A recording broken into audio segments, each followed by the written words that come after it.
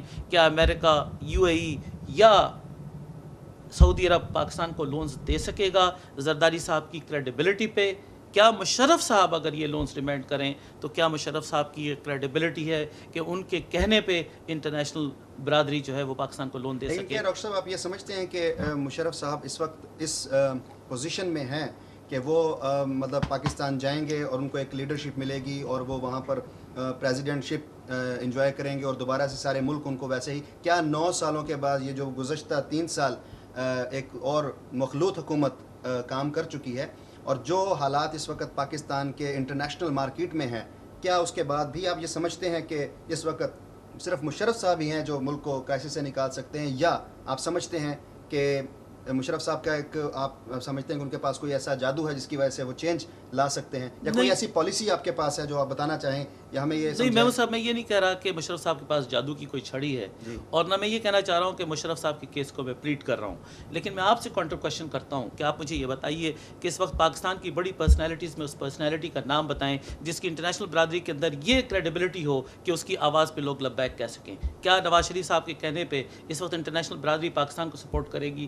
کیا زرداری صاحب کے کہنے پہ انٹرنیشنل برادری پاکستان کو سپورٹ کرے گی؟ کیا مشرف صاحب کے کہنے پہ انٹرنیشنل برادری جو ہے وہ پاکستان کو سپورٹ کرے گی؟ ان تینوں میں سے جس کا جواب یس آتا ہے، he is the person who can salvage Pakistan, and I don't have to answer that, you can make a guess and it's writing on the wall who can salvage Pakistan. میں اس کا مقصد یہ نہیں کہتا کہ کوئی کوورٹ یا اوورٹ آپریشن کے تحت مشرف صاحب کو پریزیڈنٹ بنایا جائے، لیکن it's a question before the people of Pakistan. If you want to save the economy of Pakistan, if you want to save Pakistan, if you want to stabilise Pakistan on the economic front, what other options do you have?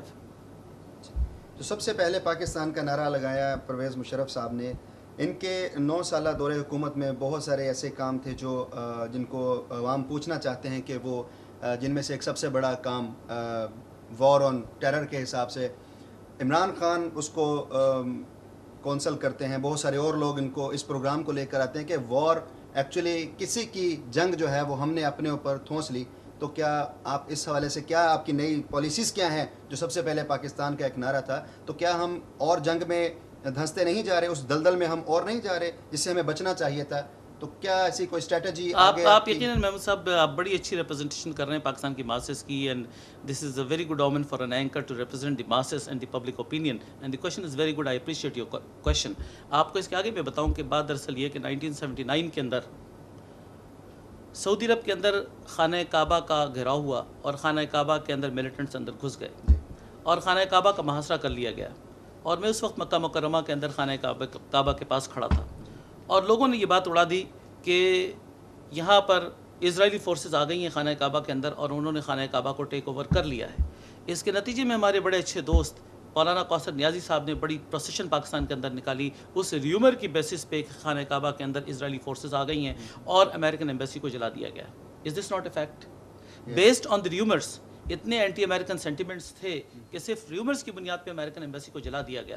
آپ یہ بتائیے کہ 9/11 کے دن میں خود new York کے اندر موجود تھا، اور 9/11 کے اندر کبھی بھی اس قسم کی ڈسکریمنیشن ہم نے فیس نہیں کی کہ لوگوں نے آ کر کسی چیز کو جلا دیا ہو یا مسلم ایسٹس کو نقصان پہنچانے کی کوشش کی ہو۔ کیا اگر پاکستان کے اندر 9/11 ہوتا تو تمام کے تمام امریکنز کو جلا نہیں دیا جاتا؟ کیا اگر پاکستان کے اندر 9/11 کا واقعہ ہوتا تو کیا پاکستان کے اندر تمام گوروں کو نہیں مارا جاتا؟ کیا پاکستان کے اندر 9/11 کا واقعہ ہوتا تو جتنے ایسٹس امریکنز کے یہاں تھے پاکستان کے اندر ان کو ڈسٹرائے نہیں کیے جاتے؟ یقیناً ایسا کیا جاتا، یہ ہمارا ریئیکشن تھا۔ لیکن کیا امریکہ کے اندر ایسا ہوا کہ مسلمان پراپرٹیز کو نقصان پہنچایا گیا؟ کیا نیو یارک کے اندر ایسا ہوا کہ 9/11 کے بعد مسلمانوں کو مارا گیا، انڈسکریمنیٹ کسی قسم کی حرکت کی گئی؟ نہیں، آئسولیٹڈ ایونٹس دنیا میں ہر جگہ ہوتے ہیں۔ لیکن آپ اگر اس 1979 کے خانہ کعبہ کے واقعے کو ایک ریومر کی بیسس پہ اگر آپ دیکھیں تو ہمارا ریئیکشن کیا تھا، اور اس کے اگینسٹ اگر آپ امریکن ریئیکشن دیکھیں تو ان کا ریئیکشن کیا تھا، یقیناً دیر از اے وائڈ ڈفرینس۔ تو پاکستان کے اندر جو انڈاکٹرینیشن کی گئی ہے جس کے نتیجے میں ہر چیز کا جواب امریکہ پہ لا کر ڈال دیا جاتا ہے۔ اگر ایک انٹرویو کے اندر میں نے خود کسی سے پوچھا کہ آپ یہ بتائیے کہ مہنگائی کی وجہ کیا ہے، تو ایک مذہبی جماعت کے رہنما نے کہا کہ جی مہنگائی کی وجہ جو ہے وہ امریکہ ہے۔ اس وقت لاشیں کراچی میں کیوں کر رہی ہیں، اس کی وجہ کیا ہے؟ امریکہ ہے۔ اس وقت پاکستان کے اندر جو کراس بارڈر ٹیررزم ہو رہا ہے اس کی وجہ کیا ہے؟ امریکہ ہے۔ This is not the answer, this is not an answer of a balanced person, it's total indoctrination in our society۔ اس انڈاکٹرینیشن کی وجہ کیا ہے؟ دیکھیے امریکہ پاکستان ریلیشن شپ کے اندر بنیادی طور پہ وہ کون سا ایلیمنٹ ہے جو چاہتا ہے کہ اس کو فلیئر اپ کیا جائے؟ ہمارا دشمن یہ چاہتا ہے کہ اس کو فلیئر اپ کیا جائے. انڈیا یہ چاہتا ہے کہ پاکستان امریکن ریلیشن شپ کو ڈسمینٹل کیا جائے. انڈیا کے اپنے گولز ہیں, انڈیا امریکہ سے کلوز ہونا چاہتا ہے. انڈیا کی وہ کوکس جو امریکہ کے اندر رہتی ہے وہ یہ چاہتی ہے کہ انڈیا کو قریب کیا جائے امریکہ سے. جو چیز پاکستان کا فوج چاہتا ہے وہ پاکستان کے انٹرسٹ میں نہیں ہے. ہماری یہ پرسیپشن جو اینٹی امریکن پرسیپشنز جو مختلف پارٹیز میں, جس میں آپ نے عمران خان کا ذکر کیا, جو یہ کریٹ کیا گیا, this perception is absolutely wrong. Yes, there are interest groups in every society. آپ D M T V channel کے لیے کام کرتے ہیں, اس کے اندر یقیناً 2-3 گروپس ہوں گے. ایک وہ گروپ ہوگا جو آپ کو چاہتا ہوگا, ایک وہ گروپ ہوگا جو آپ کے لیے ہاسٹائل ہوگا, آپ کو تھریٹ سمجھتا ہوگا. دنیا میں ہر جگہ انٹرسٹ گروپس ہوتے ہیں. There are interest groups in the United States. United States میں ایسے انٹرسٹ گروپس ہیں جو کہ چاہتے ہیں انڈیا کے ساتھ دوستی ہو, جو چاہتے ہیں اسرائیل کو زیادہ سپورٹ ملے. ان انٹرسٹ گروپس کے اندر ہمارا بھی انٹرسٹ گروپ ہے. ہمارا کام ہے کہ ہم اپنے انٹرسٹ گروپ کو امریکہ کے اندر زیادہ سے زیادہ آگے لے جائیں اور پاکستان کے انٹرسٹ کو سرو کریں. America is the only superpower in the world and we are their friends for the last 65 years. We cannot afford to dismantle our relationship with the United States.